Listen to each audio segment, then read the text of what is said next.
But that's where visionary leadership comes in, right? Yeah, somebody needs to Well, roll in and say, then take the leap. well, it's partly take the leap, but it's also partly take the hit, Take the hit in the short right? term. Yeah. So you can draw all the graphs you want that show that, if we leap from here, on our present trajectory, we're doing this, and there's a cliff. If we force ourselves into a transition and we proactively do that, we can be on the next wave. But there will be a period when we're in a trough. And pretty much always there ends up being a trough as you leap the chasm. But the way that public companies work on this planet, they're reporting every quarter. And the one thing that a CEO must never do is take a big hit. Take a big hit. Over some quarter. And many of these transitions involve a big hit for a period of time, 1, 2, 3 quarters. And so you get some companies, and, like Tesla and Amazon are really good examples of companies that take huge hits, but they have the luxury of being able to ignore the stock market for a little while. And that's not so true today, really. But, in the early days of both of those companies, like they both did this thing of, I don't care about the quarterly reports. I care about how many happy customers we have. Yeah. Right. And having as many happy customers as possible can often be an enemy of the bottom line. Yeah. So how do they make that work? I mean, Amazon operated in the negative for a long time. It's like investing into the future. Right. But, so Amazon and Google and Tesla and Facebook, a lot of those had what amounted to patient money. Often because there's like a charismatic central figure who has a really large block of stock, and they can just make it so. So what on that topic? Just maybe it's a small tangent, but you've gotten the chance to work with some pretty big leaders. What are your thoughts about on the Tesla side, Elon Musk leadership, on the Amazon side, Jeff Bezos, all of these folks with large amounts of stock and vision in their company? I mean, they're founders. Yeah. Either complete founders or like early on folks. And Amazon have taken a lot of leaps. And that probably at the time people would criticize as like, what is this bookstore thing? Why? Yeah. And Bezos had a vision, and he had the ability to just follow it. Lots of people have visions, and, the average vision is completely idiotic and you crash and burn. The Silicon Valley crash and burn rate is pretty high. Yeah.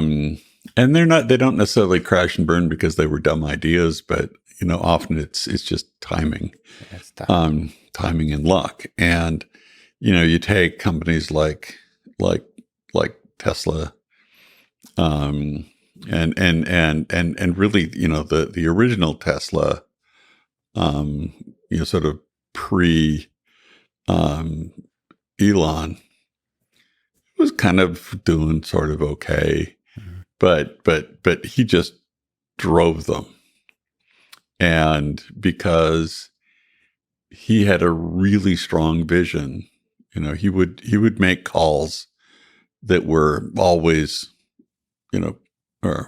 mostly pretty good. I mean, the Model X was kind of a goofball thing to do, but he did it boldly anyway. Like, there's so many people that just said, like, there's so many people that oppose him on the Falcon door, like the doors. Yeah.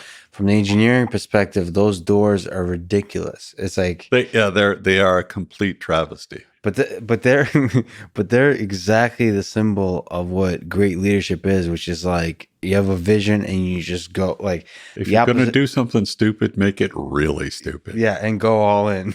Yeah, yeah, and to Musk's credit, he's a really sharp guy.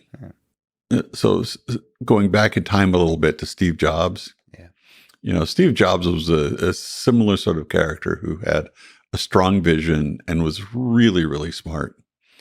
And he wasn't smart about the technology parts of things, but sort of he was really sharp about the sort of human relationship between the relationship between humans and objects. But he was a jerk. You know, Right. Can we just linger on that a little bit? Like people say he's a jerk. Is that a feature or a bug? Well, that's the question, right? So you take people like Steve, who was really hard on people, and so the question is, was he needlessly hard on people, or was he just making people reach to meet his vision? And you could kind of spin it either way. Well, the results tell a story. He through whatever jerk ways he had, he made people often do the best work of their life. Yeah, and that was absolutely true. And I interviewed with him several times. I did various negotiations with him, and even though kind of personally I liked him, I could never work for him. Why do you think can you put into words the kind of tension that you feel would be destructive as opposed to constructive? He'd yell at people. He'd call them names. And you don't like that? No, I don't think you need to do that. Yeah. And I think there's pushing people to excel, and then there's too far. And I think he was on the wrong side of the line. And I've never worked for Musk. I know a number of people who have. Many of them that have said, and it's shows up in the press a lot, that Musk is kind of that way. And one of the things that I sort of loathe about Silicon Valley these days is that a lot of the high-flying successes are run by people who are complete jerks. But it seems like there's come this sort of mythology out of Steve Jobs that the reason that he succeeded was because he was super hard on people, and in a number of corners, people start going, "Oh, if I want to succeed, I need to be a real jerk." Yeah. Right. And that for me just does not compute. I mean, I know a lot of successful people who are not jerks, who are perfectly fine people. They tend to not be in the public eye. The general public somehow lifts the jerks up into the hero status. Right. Well, because they do things that get them in the press. Yeah. And the people who don't do the kind of things that spill into the press. Yeah, I just talked to Chris Ladner for the second time. He's a super nice guy. Just an example of this kind of individual that's in the background. I feel like he's behind like a million technologies, but he also talked about the jerkiness of some of the folks. Yeah. Yeah. And the fact that being a jerk has become your required style.